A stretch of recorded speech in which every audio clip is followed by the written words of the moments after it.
महाभारत युद्ध के विधवाओं का क्या हुआ था?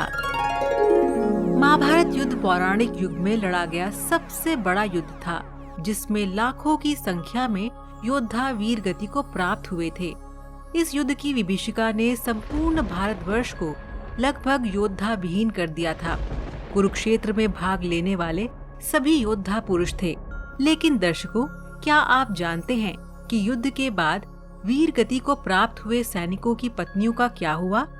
आइए जानते हैं इस वीडियो में कि क्या हुआ था महाभारत युद्ध की विधवाओं का। स्वागत है दोस्तों आपका हमारे चैनल समय चक्र में। इस कथा का वर्णन महाभारत ग्रंथ के आश्रमवासी पर्व के 33वें अध्याय में पढ़ने को मिलता है। कथा के अनुसार महाभारत युद्ध के पश्चात पांडु पुत्र युधिष्ठिर का हस्तिनापुर के नरेश के रूप में राज्याभिषेक हुआ। उसके पश्चात पांचों पांडव राजकाज के साथ साथ अपने ज्येष्ठ पिता धृतराष्ट्र, बड़ी माँ गांधारी और माता कुंती की दिन रात सेवा किया करते थे। पांडवों की सेवा से धृतराष्ट्र और गांधारी धीरे धीरे अपने पुत्रों के शोक से बाहर आ गए। इसी तरह 15 वर्ष का समय बीत गया। तब एक दिन धृतराष्ट्र ने युधिष्ठिर से कहा, हे युधिष्ठिर, अब हम अपना बचा हुआ जीवन वन में बिताना चाहते हैं, इसलिए हमें जाने की आज्ञा दो। अपने ज्येष्ठ पिता की बातों को सुनकर युधिष्ठिर दुखी हो गए, परंतु विदुर के समझाने पर उन्होंने धृतराष्ट्र सहित गांधारी, माता कुंती और विदुर को वन जाने की आज्ञा दे दी। उसके अगले दिन धृतराष्ट्र, गांधारी, कुंती, विदुर और संजय सन्यासी का रूप धारण कर वन को प्रस्थान कर गए। उसके पश्चात पांचों पांडव अब हर समय अपनी प्रजा की सेवा में लगे रहते थे। पांडवों की सेवा से हस्तिनापुर की प्रजा तो खुशहाल थी, लेकिन उस युद्ध में विधवा हुई स्त्रियां शोक में अक्सर रोया करती थीं, पर इसका आभास अपने राजा को ना होने देती। कुछ समय पश्चात एक दिन पांडवों में सबसे छोटे सहदेव को माता कुंती से मिलने की इच्छा हुई। सहदेव ने अपनी इच्छा को शेष चारों पांडवों से जाकर कहा। सहदेव की बातें सुनकर शेष तीनों पांडव भीम, अर्जुन, नकुल और उनकी पत्नियों के मन में भी माता कुंती से मिलने की इच्छा जागृत हो उठी। ये देख हस्तिनापुर नरेश युधिष्ठिर ने वन जाने के लिए आवश्यक तैयारियां करने का आदेश दे दिया। अगले दिन पांचों पांडव द्रौपदी के साथ वन की ओर चल पड़े। ये देख हस्तिनापुर के निवासी भी उनके साथ चल पड़े। उन लोगों में वो विधवा स्त्रियां भी थीं, जिनके पति महाभारत के युद्ध में वीर गति को प्राप्त हुए थे।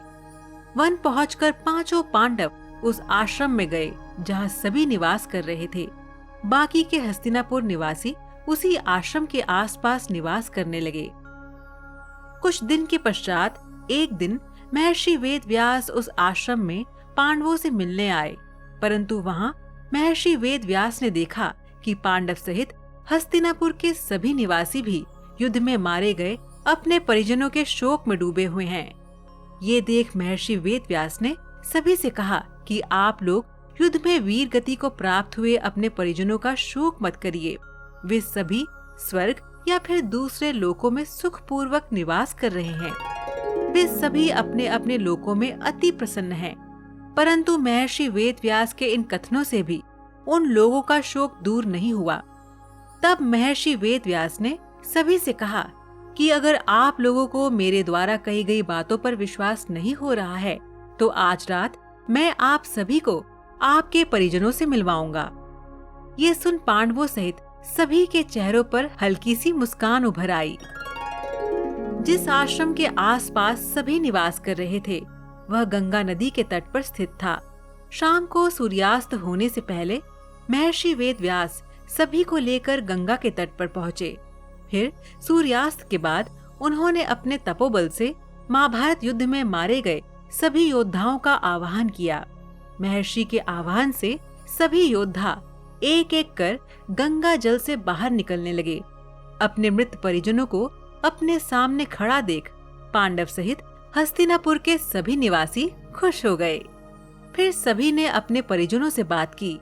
तब जाकर उन्हें विश्वास हुआ कि उनके अपने मृत्युलोक के सभी कष्टों से मुक्ति पाकर अपने अपने लोकों में प्रसन्नता पूर्वक निवास कर रहे हैं। तत्पश्चात सभी के मन जो अपने परिजनों के लिए शोक व्याप्त था, वह समाप्त हो गया। कुछ समय बाद युद्ध में मारे गए योद्धा एक एक कर गंगा जल में डुबकी लगाकर अदृश्य होने लगे। ये देख महर्षि वेदव्यास ने विधवा स्त्रियों से कहा कि जो स्त्रियां अपने पति के साथ उनके लोग जाना चाहती हैं, वह गंगा के इस पवित्र जल में अपना जीवन त्याग कर जा सकती हैं। महर्षि के इतना कहते ही सभी विधवा स्त्रियों ने गंगा के जल में डुबकी लगाकर अपने जीवन को त्याग दिया और सभी अपने अपने पति के लोग चली गईं। तो दर्शकों, हम उम्मीद करते हैं कि आपको ये वीडियो पसंद आया होगा।